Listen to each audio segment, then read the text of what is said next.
திருமாங்கல்யம் சீரியலை பற்றி தான் நம்ம இந்த வீடியோக்குள்ளே நம்ம பார்க்க போகிறோம். வாங்க நம்ம வீடியோக்குள்ளே போகலாம். மகா பார்த்தோம்னா அவங்க கோயிலில் கொலுசை வந்து தொலைச்சிட்டு வந்துருந்தாங்க. அதுக்கப்புறம் அவங்க வீட்டுக்கு வந்துடுவோம். அப்போ வந்து பார்த்தோம்னா தன்னுடைய கொலுசை காணாமல் போயிடுச்சுது. என்ன பண்ணுறதுக்கு தெரியல. இந்த கொலுசை நம்ம அப்பா வாங்கி கொடுத்ததாச்சு அப்படின்னு சொல்லிட்டு இன்னொரு கொலுசை அவங்க கலத்தி அவங்க தன்னுடைய அப்பா ஞாபகமாக அவங்க பெட்டியில் வச்சுருந்தாங்க.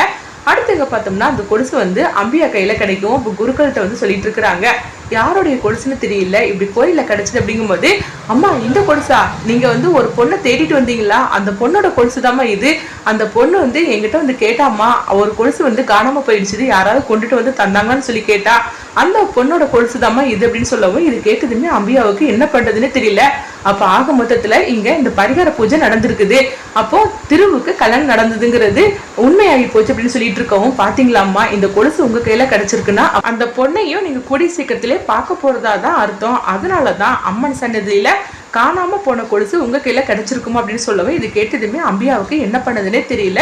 அடுத்ததான் பார்த்தோம்னா அம்பிகா அந்த கொலுசை எடுத்துட்டு வரவும் இங்கே பார்க்கும்போது வந்து அவங்க மகன் வந்து நினைக்கிறாங்க, நாளைக்கு நம்ம ஊரை விட்டே போக போகிறோம், அதனால திவ்யாக்காவை கடைசி நம்ம பார்த்துட்டு வந்துடலாம்னு சொல்லிட்டு திவ்யாவுக்கு ஃபோன் பண்ணவும் உடனே சொல்லு மகா, என்ன இந்த நேரத்தில் ஃபோன் பண்ணியிருக்கிற அப்படிங்கும்போது, அக்கா நான் உங்களை பார்க்கணும் அப்படிங்கும்போது, என்ன மகா இன்னைக்கு இப்போ இந்த நேரத்தில் பார்க்கணும்னு சொல்லிட்டு இருக்கிறேன், நாளைக்கு ஒன்றா வாய் அப்படிங்கும்போது, இல்லைக்கா இன்னைக்கே நான் பார்க்கணும் அப்படின்னு சொல்லவும் அடுத்ததான் பார்த்தோம்னா வந்து மகா வந்து அவங்க திவ்யாவோட வீட்டுக்கு வராங்க. அப்போ காஞ்சனா நிற்கவும், நீ இப்போ எதுக்காக அங்கே வந்திருக்குற அப்படின்னு சொல்லிட்டு இருக்கும்போது, நான் திவ்யா அக்காவை பார்க்கறதுக்காக வந்திருக்கிறேன் அப்படிங்கிறாங்க.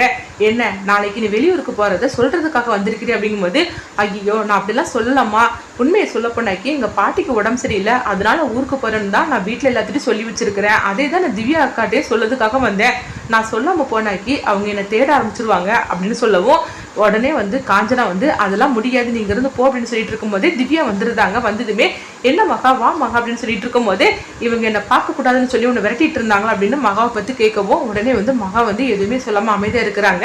அப்போ திவ்யா வந்து காஞ்சனாவை பார்க்குறாங்க. அம்மா ஏற்கனவே வந்து மகா எனக்கு ஃபோன் பண்ணி என்னை பார்க்கணும்னு சொன்னா, நீ எதுக்காக தடுத்து நிறுத்திட்டு இருக்கிற, நீ வா மகா அப்படின்னு சொல்லிட்டு மகாவை அழைச்சிட்டு போறாங்க. அடுத்து பார்த்தோம்னா திவ்யா வந்து மகா கிட்ட கேட்குறாங்க, என்ன மகா என்னை உடனே பார்க்கணும்னு சொன்னியே என்ன ஆச்சு அப்படின்னு சொல்லிட்டு இருக்கும்போதே, அக்கா நான் ஊருக்கு போகிறேன் அப்படிங்கிறாங்க. என்ன மகா திடீர்னு ஊருக்கு போகணும்னு சொல்லிட்டு இருக்கிறேன், என்ன ஆச்சு அப்படின்னு சொல்லி கேட்கும்போது, பாட்டிக்கு உடம்பு சரியில்லைக்கா, அதனால தான் நான் ஊருக்கு போக போகிறேன், உங்ககிட்ட சொல்லிட்டு போகலான்ட்டு வந்து அப்படிங்கவும், என்ன மகா சொல்கிறேன், திடீர்னு பாட்டிக்கு உடம்பு சரியில்லாமல் ஆயிப்போச்சுதா, சரி நாளைக்கு ஒரு நாள் பொறுத்துக்கையே, நாளைக்கு எனக்கு எக்ஸாம் இருக்குது, அதை முடிச்சுக்கிட்டு நம்ம 2 பேருமே சேர்ந்து கிளம்பி போகலாம் நாளை மறுநாள் அப்படிங்கும்போது இது கிட்டதுமே மகா அதிர்ச்சி அடைகிறாங்க. அக்கா நான் உண்மையிலே பாட்டியை பார்க்க போகிறதா இருந்தால் நான் உங்களை அழைச்சிட்டு போவேன், ஆனால் நான் தான் வெளியூருக்கு போகிறேன்னு அதை எப்படி உங்ககிட்ட சொல்ல முடியும் அப்படின்னு சொல்லிட்டு மகா வந்து நினைக்கவும், என்ன மகா நான் சொல்லிட்டே இருக்கிறேன், நீ எதுவுமே பேசாமல் அமைதியாக இருக்கிற அப்படிங்கும்போது, அதெல்லாம் ஒன்றும் இல்லைக்கா, நான் நாளைக்கே கிளம்புறேன்க்கா, பாட்டியை பார்த்துக்கிறதுக்கு வேற யாரும் இல்லை அப்படிங்கவும் உடனே திவ்யாவும் அப்படின்னு சொல்லிட்டு உடனே பார்த்தோம்னா அவங்க 50,000 ரூபாய் பணம் கொடுக்குறாங்க. உடனே இது எதுக்கு பணம் அப்படின்னு சொல்லும்போது, ஆமாம் பாட்டிக்கு தான் உடம்பு சரியில்லைன்னு சொன்னேன்ல, உனக்கு செலவுக்கு பணம் வேண்டாமா அப்படின்னு சொல்லும்போது உடனே மகா சொல்கிறாங்க, அக்கா எனக்கு இவ்வளோ பணம்லாம் எனக்கு தேவையில்லைக்கா அப்படிங்கும்போது, என்ன மகா அப்படி சொல்லிட்டு இருக்கிற அப்படிங்கவும், சரிக்கா உங்களுக்காக எனக்கு ஒரு 500 ரூபா மட்டும் நான் எடுத்துக்கிடுது அப்படின்ட்டு மகா ஒரு 500 ரூபா மட்டும் எடுத்துக்கிட்டுதாங்க. அப்போ திவ்யா வந்து மகாவை பார்த்து அப்படியே ஃபீல் பண்ணிட்டு இருக்கும்போது, அப்போ மகாவும் திவ்யாவை பார்த்து ஃபீல் பண்ணிட்டு இருக்கிறாங்க, அக்கா இதுதான் நான் உங்களை பார்க்கறது கடைசியாகும், இதுக்கு பிறகு உங்களை நான் பார்க்கவே முடியாதுக்கா அப்படின்னு சொல்லிட்டு இருக்கும்போதே அப்போ திவ்யா வந்து சொல்கிறாங்க, மகா எனக்கு என்னன்னு தெரியல, எனக்கு மனசே சரியில்லை மகா, நீ ஒரு நாள் பொறுத்துக்கோ, நம்ம 2 பேரும் சேர்ந்தே போகலாம் பாட்டியை பார்க்கறதுக்கா அப்படிங்கும்போது உடனே வந்து மகா இல்லை திவ்யாக்கா நீங்கள் சொல்கிறது எனக்கு சந்தோஷமா இருக்குது, நான் நாளைக்கே கிளம்பி ஆகணும் அப்படின்னு சொல்லிட்டு அவங்க அங்கேருந்து கிளம்புவோம். இப்போ காஞ்சனா வந்து சொல்கிறாங்க, இங்கே பாரு நீ ஒன்றும் உண்மையை சொல்லலை அப்படிங்கும்போது, இல்லைம்மா நான் உண்மையை சொல்லலை அப்படிங்கிறாங்க. அடுத்ததான் அங்கே பார்த்தோம்னா மகாவை காணலைன்னு சொல்லிட்டு காவேரியும் மயிலும் வந்து அவங்க வெயிட் பண்ணிட்டு இருக்கிறாங்க.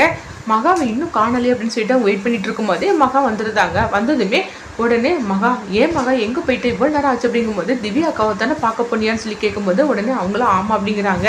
அப்போ வந்து மயில் வந்து சொல்லிட்டு இருக்கிறாங்க, இங்கே பாரு மகா நீ வெளியூருக்கு போகிற விஷயம் எனக்கு தெரிஞ்சு போச்சு அப்படிங்கிறாங்க. இதுக்கிட்டதுமே மகா அதிர்ச்சி அடைகிறாங்க. அடுத்து பார்த்தோம்னா மகா வந்து சொல்கிறாங்க, இங்கே பாருங்கள் நான் வெளியூருக்கு போகிற விஷயத்தை யாருக்கிட்டே சொல்லாதீங்க தயவு செய்து, அது மட்டும் இல்லாமல் நான் பாட்டிக்கு உடம்பு சரியில்லை அப்படின்னு தான் எல்லாத்தையும் சொல்லி வச்சிருக்கிறேன் அப்படிங்கவும் அப்போ காவேரி வந்து சொல்கிறாங்க, ஏன் மகா நீ வெளியூருக்கு போகிற, காஞ்சனாக்கா அன்னைக்கு வந்து உங்ககிட்ட கையெழுத்து வாங்கும்போது அதை நான் கவனிக்காமல் விட்டுட்டேன், ஆனால் நீ இந்த மாதிரிக்கு முடிவு எடுப்பேன்னு சொல்லி நான் கொஞ்சம் கூட எதிர்பார்க்கவே இல்லை, நான் சொல்கிறது கேள்வி நீ வெளியூருக்குலாம் போக வேண்டாம் அப்படிங்கும்போது இப்போ மகா வந்து சொல்கிறாங்க, நான் எப்படி போகாமல் இருக்க முடியும், அது மட்டும் இல்லாமல் நான் இங்கே இருந்தாக்கி கண்டிப்பாக வந்து திருவுக்கு எப்போ பார்த்தாலும் பிரச்சனையாக தான் இருக்கும், எப்போனாலும் பிரச்சனை வரும்னு சொல்லிட்டு தான் நான் இந்த ஊரை விட்டு போகிறேன், அது மட்டும் இல்லாமல் திருவும் திவ்யாவும் கல்யாணம் பண்ணிக்கிட்டு அவங்க சந்தோஷமா வாழணும், அவங்க வாழ்க்கையில நான் தலையிடக்கூடாதுன்னா நான் அந்த ஊர்லயே இருக்கக்கூடாது, நான் இருந்தா என்னைக்குனாலும் அவருக்கு பிரச்சனை வந்துருமோன்னு சொல்லிட்டு நான் பயந்துகிட்டே தான் இருக்கணும். அது மட்டும் இல்லாம அவருக்கு இந்த பரிகாரம் பண்றதுக்காக தான் நான் இருந்தேன். பரிகாரத்தை இன்னைக்கு நல்ல மாதிரிக்கு நான் செஞ்சு முடிச்சுட்டேன். இதுக்கு மேலே எனக்கு வேற என்ன வேணும்? அவர் கெட்ட தாலி என் கழுத்துல இருக்குது, அதுவே எனக்கு போற அப்படிங்கவே. இதை கேட்டதுமே காவேரி அப்படியே மகாவை கெட்டி பிடிச்சி கண்கலங்கி அழ ஆரம்பிச்சுட்டாங்க. எப்போ பார்த்தாலும் நீ அடுத்தவங்களுக்கு நல்லது செய்யணும்னு சொல்லி நினச்சிக்கிட்டு இருக்கிறிய, உன் வாழ்க்கையை பற்றி நீ கொஞ்சம் கூட நினைக்காம இப்படி நீ சொல்லிட்டு இருக்கிறிய மகா அப்படிங்கும்போது அப்போ மகா வந்து சொல்கிறாங்க, ஏன் என் வாழ்க்கையை பற்றி நினைக்கல, அவர் கெட்டின தாலி என் கழுத்தில் இருக்குது, அப்படி இருக்கும்போது எனக்கு அதுவே போதும், அதை நினச்சிக்கிட்டே நான் வந்து வாழ்க்கையை நான் வாழ்ந்துடும் அப்படின்னு சொல்லவும், ஆனாலும் காவேரியும் மயிலும் வந்து மகா சொல்றதை நினச்சி அவங்க கண்கலங்கி அழுதுகிட்டு இருக்கிறாங்க. அடுத்த நாள் பார்த்தோம்னா வந்து இங்கே அம்பிகாவை தான் காட்டுறாங்க. அம்பிகா அந்த கொலுசை தன்னுடைய கையில் வச்சிருக்கிறாங்க. இந்த கொலுசோட இது அது என்னோட மருமகன்னு தெரிஞ்சு போச்சுது, கண்டிப்பாக வந்து என் மருமக யாருன்னு எனக்கு காட்டி கொடுத்தே தீரணும் அப்படின்னு சொல்லிட்டு அவங்க கடவுளை வேண்டிக்கிட்டுதாங்க. அடுத்ததாக பார்த்தோம்னா மகா வந்து அவங்க ட்ரெஸ்லாம் எடுத்து வைக்கவும் இப்போ திரு அவங்க வராங்க. வந்ததுமே என்ன மகா ஊரை விட்டு போகிறீ அப்படின்னு சொல்லி கேட்கும்போது, ஆமாம் ஏற்கனவே நான் உங்ககிட்ட சொன்னது தானே, நான் ஊரை விட்டு போகிறேன் அப்படின்னு சொல்லவும் அப்போ வந்து திரு வந்து சொல்கிறாங்க, நீ எதுக்காக வெளியூருக்குலாம் போகிற, நீ உள்ளூர்லேயே வேற எங்கேயாவது போக முடியுதுன்னு அப்படிங்கும்போது, இல்லை நான் இங்கே இருந்தால் என்னைக்குனாலும் உங்களுக்கு ஏதாவது பிரச்சனை வந்துடக்கூடாது, அதனால நான் வெளியூருக்கு போகிறது தான் சரி அப்படிங்கவும், ஆனாலும் வந்து திரு வந்து சரின்னு சொல்கிறாங்களே தவிர அவங்க மனசு ஃபுல்லாகவே வந்து ஏதோ ஒரு குழப்பத்திலே இருந்துக்கிட்டு இருக்குது. அடுத்ததாக பார்த்தோம்னா வந்து மகா வந்து எல்லாருக்கிட்டையும் சொல்லிட்டு அவங்க இந்த ஊரை விட்டு கிளம்பணும்னு சொல்லி அவங்க முடிவெடுக்கிறாங்க.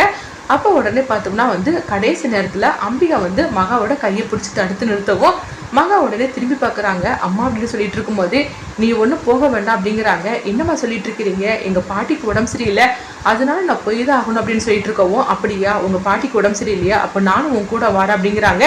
இது கெட்டதுமே மகா அதிர்ச்சடைகிறாங்க. அப்போ உடனே அம்பிகா பார்த்தோம்னா மகாவை தனியாக அழைச்சிட்டு போகிறாங்க. அங்கே பாரு நீ எங்கே போகிற அப்படின்னு சொல்லிட்டு எனக்கு நல்லாவே தெரியும், இதெல்லாம் இந்த காஞ்சனாவோட வேலை தானே, நீ வெளியூருக்கு போகிற விஷயம் எனக்கு தெரிஞ்சு போச்சு அப்படிங்கிறாங்க. இப்படி சொன்னதுமே மகா அப்படியே அம்பிகாவை அதிர்ச்சியோட பார்த்துட்டு இருக்கிறாங்க. அம்மா என்ன சொல்கிறீங்க அப்படிங்கும்போது, எனக்கு எந்த விஷயம் தெரியாதுன்னு சொல்லி நினச்சியா, நேற்றுக்கு வரைக்கும் நீ சொன்ன விஷயத்த நான் நம்பினேன், ஆனால் இப்போ என்ன நடந்துச்சு தெரியுமா அப்படின்னு சொல்லிட்டு இருக்கவும் அப்போ உடனே பார்த்தோம்னா மகா வந்து எதுவுமே புரியாமல் அவங்க முழிச்சிட்டு இருக்கிறாங்க. இவங்களுக்கு எப்படி நான் வந்து வெளியூருக்கு போகிற விஷயம் தெரிஞ்சிச்சு அப்படின்னு.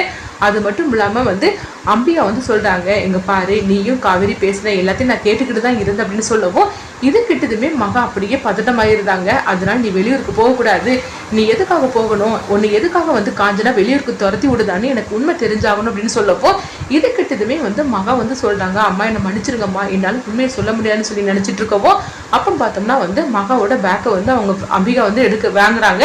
அப்போ மகா வந்து கொடுக்க மாட்டேன்னு சொல்லிட்டு இருக்கவும் அவங்களும் பார்த்தோம்னா அந்த பேக்கை பிடிச்சி அங்கே இங்கேமா கீழே இழுக்கவும் பேக் வந்து கீழே விழுந்து அது அப்படியே வந்து ஓப்பன் ஆகி அந்த கொலுசை வந்து கீழே விழுற மாதிரிக்கு இருக்குது. அடுத்ததாக பார்த்தோம்னா அம்பிகா வந்து அந்த கொலுசை எடுக்கிறாங்க. பார்த்ததுமே அதிர்ச்சடைகிறாங்க. இந்த கொலுசை யாருடையதுன்னு சொல்லி கேட்கும்போது உடனே வந்து மகாவும் பார்த்தோம்னா அவங்க இந்த கொலுசை என்னுடையதாமான்னு சொல்கிறாங்க. இது கேட்டதுமே அம்பிகா அப்படியே அதிர்ச்சடைகிறாங்க. என்ன மகா சொல்லிட்டு இருக்கிற, இந்த கொலுசு உன்னுடையதா, அப்போ இன்னொரு கொலுசு எங்க அப்படின்னு சொல்லி கேட்டுட்டு இருக்கவும் நேற்றுக்கு நான் கோயிலுக்கு போனேன், கோயிலை வச்சு இந்த கொலுசை ஒரு கொலுசை வந்து நான் வந்து தொலைச்சிட்டேன் அப்படிங்கிறாங்க. இது கேட்டதுமே அம்பிகா அப்படியே வந்து அவங்களுக்கு என்ன பண்ணுதுன்னே தெரியல. இந்த மாதிரிக்கு ஒன்று நடக்கும்னு சொல்லி நம்ம எதிர்பார்க்கவே இல்லைன்னு சொல்லி நினைக்கவும் அடுத்தது பார்த்தோம்னா அம்பிகா வந்து இன்னொரு கொலுசை தன்னுடைய ரூம்ல பேக்ல வச்சிருக்கிறாங்களா, அதை கொண்டு போய் எடுத்துட்டு வராங்க. அந்த கொலுசை பார்த்ததுமே அம்பிகா வந்து மகா கிட்ட அந்த கொலுசை கொடுக்குறாங்க. இன்னொரு கொலுசு உங்க கீழே எப்படிமான்னு சொல்லி கேட்கவும் உடனே அம்பிகா வந்து சொல்லிட்டு இருக்கிறாங்க, நீ எந்த கோயில் இந்த கொலுசு தொலைச்சியோ அந்த கோயிலுக்கு நானும் வந்த மகா அப்படிங்கிறாங்க. இது கிட்டதுமே மகாவுக்கு என்ன பண்ணுதுன்னு தெரியல.